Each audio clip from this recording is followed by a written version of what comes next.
கடகராசிக்காரர்களுக்கு எத்தகைய ஒரு மாதமாக அமைய போகுதுங்கிறது நம்ம பார்க்க போறோம். அதுக்கு முன்னாடி நம்ம சேனல் ஃபர்ஸ்ட் டைம் வரவங்க மறக்காம சப்ஸ்கிரைப் பண்ணுங்க. இப்ப பாத்தீங்கன்னா கடகராசிக்கு ஆகஸ்ட் 2025 எப்படி அமையுதுன்னு பார்க்கும் பொழுது ஆண்டு கிரகம் என்று சொல்லப்படுகிற குரு 12ஆம் இடத்துல இருக்கிறார்.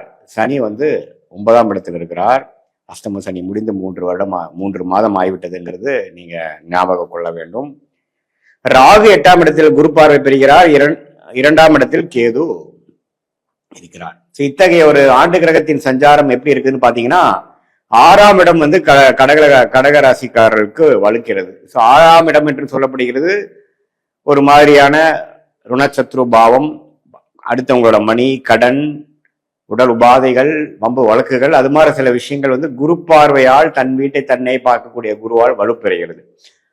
கொஞ்சம் ஒரு சுப கடனால அபிவிருத்தி பெறக்கூடிய அமைப்பு, அஷ்டம சனியிலிருந்து வெளியில வரக்கூடியவங்க சில பண நிதி ஒரு கடன், கூட்டு தொழில வரக்கூடிய அமௌண்ட்டு, அடுத்தவங்களுடைய பணம், ஷேர் மார்க்கெட், அது மாதிரி சில விஷயம் மூலமாக நமக்கு வரக்கூடிய பணமோட சில பிரச்சனைகள் சால்வ் பண்ணிக்கக்கூடிய அமைப்புகள்,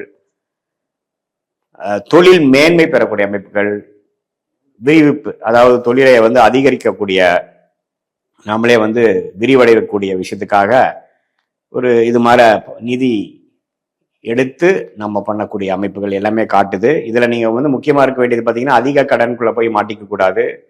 டெவலப் பண்றேன் ஏதோ ஒரு உத்தியோகத்துல இறங்குறதுக்காக நம்ம சக்திக்கு மீறின கடனை செய்து கொண்டால் அடுத்த வரக்கூடிய காலகட்டத்தில் அதை அடைக்கிறது ரொம்ப கஷ்டமா போயிருங்கிறது நீங்க புரிஞ்சு கொள்ள வேண்டும்.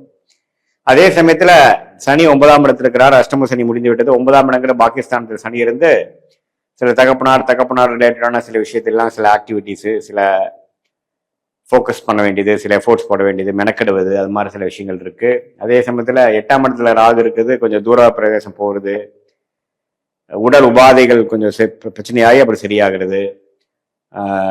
இம்போர்ட் எக்ஸ்போர்ட் ரிலேட்டட் கொஞ்சம் நல்லா ப்ரோக்ரஸ் ஆகுது. அது மாதிரி சில அந்நிய சூழ்நிலையில போய் கொஞ்சம் டெவலப்மெண்ட்ஸ் ஆகக்கூடிய அமைப்புகள் இருக்கு. டிராவலிங் அதிகமாக கொடுக்கும். குறிப்பா ராகு திசை நடக்கிறவங்க அது மாதிரி அவங்களுக்குலாம் பார்த்தீங்கன்னா ஒண்ணுமே அது மாதிரி அமைப்புகள் கொடுக்கக்கூடிய அமைப்பு உண்டு. ஸோ அஷ்டம சனியிலிருந்து விடுபட்டு மெல்ல ஒரு நிம்மதியான ஒரு வாழ்க்கையை நோக்கி போக முற்படும் கடகராசிக்காரர்களாகிய நீங்கள் கொஞ்சம் அந்த உயர்வு பெறுகிறேன், அதுல வாங்கின அடியிலிருந்து மீள போகிறேன்ங்கிறதுல அகலக்கால் வைக்காமல் மெல்ல one step at a time அப்படிங்கிற மாதிரி விஷயங்கள் வியாபாரிகள், வேலையில இருக்கிறவங்க எல்லாம் கொஞ்சம் பண்ணணும்ங்கிறது மனசுல வச்சுக்கணும்.